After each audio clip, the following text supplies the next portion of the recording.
അസ്സലാമു അലൈക്കും വറഹ്മത്തുള്ളാഹി വബറകാതുഹു. നമ്മളിൽ പലരും മയ്യിത്ത് നിസ്കാരത്തിന് വൈകിയെത്താറുണ്ട്. ആ സമയത്ത് ഉദാഹരണമായി ഇമാമിൻ്റെ 3-ാം തക്ബീറിലാണ് നാം വരുന്നത്. ആ സമയത്ത് നാം പെട്ടെന്ന് തന്നെ ആദ്യം തക്ബീർ ചൊല്ലും, ഫാത്തിഹ ഓതും, 2-ാം തക്ബീർ ചൊല്ലും, സലാത്ത് ചൊല്ലും. അങ്ങനെ പെട്ടെന്ന് ഇമാമിൻ്റെ കൂടെ ചേരുക എന്നുള്ളതാണ് പലരും ചെയ്യാറുള്ളത്. എന്നാൽ അതല്ല ശരിയായ രൂപം.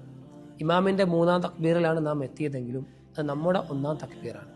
നാം കൈ കെട്ടുന്നു, ഇമാമിൻ്റെ കൂടെ ചേരുന്നു, എന്നിട്ട് നാം ഫാത്തിഹ ഓതുന്നു. ഇമാമിൻ്റെ 3-ാം തക്ബീറാണെങ്കിലും നമ്മുടെ 1-ാം തക്ബീറാണ്. ഇനി ഫാത്തിഹ പൂർണ്ണമാകുന്നതിന് മുമ്പ് ഇമാം 4-ാം തക്ബീറിലേക്ക് പ്രവേശിച്ചാൽ നാമും നമ്മുടെ 2-ാം തക്ബീറിലേക്ക് ഇമാമിൻ്റെ കൂടെ പ്രവേശിക്കണം.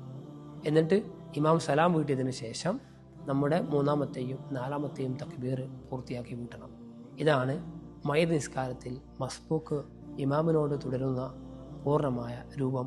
അള്ളാഹു ആ രൂപത്തിൽ പ്രവർത്തിക്കാൻ നമുക്ക് തൗഫീഖ് നൽകട്ടെ. ആമീൻ. അസ്സലാമു അലൈക്കും വറഹ്മത്തുള്ളാഹി.